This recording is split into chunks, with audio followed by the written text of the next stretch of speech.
Hi, this is Kathleen Burns Kingsbury, and I am on my sun porch.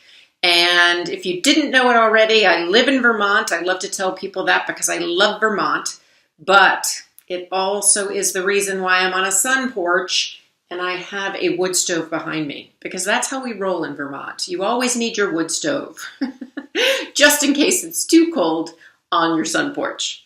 But I didn't come here today to talk to you about my sun porch. I wanted to talk to you about how I got, ready for it, inspired this month to talk about the thing that I think is missing in financial literacy training. I had an opportunity actually to write an article for CNBC, so I'm very thankful for that. It will be coming out shortly.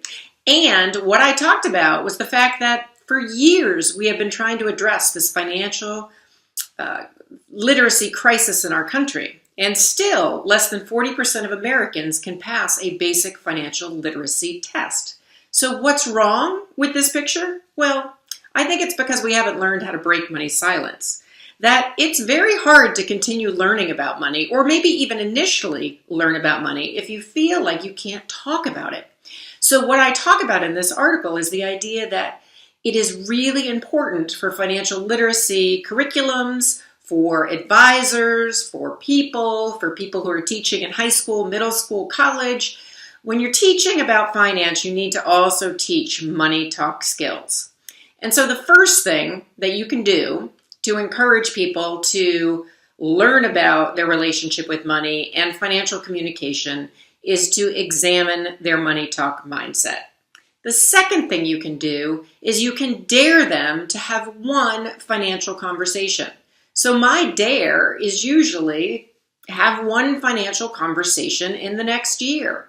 But because you listen to my videos and because you follow me in this community, I'm going to take it up a notch. I'm going to dare you, the KBK group, to have one financial conversation a month.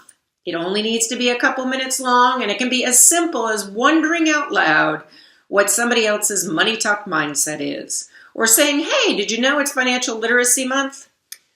What do you think about that? Do you think we're financially literate? Do you think men are more financially literate than women? That'll get the conversation going. Wherever you want to go with it, just wonder out loud or ask your friend or a family member a question. Don't be attached to the result.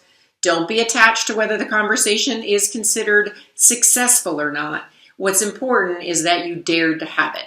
And so dare to have one of those conversations each month. And if you think about it, if every one of us took a look at our money talk mindset and went out of our way to have a financial conversation every month, I think eventually money talk would no longer be taboo.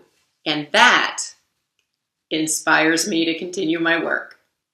I want to dedicate this episode to the corny sense of humor that my father has, because I am currently channeling it, and I want to thank you very much for bearing with it.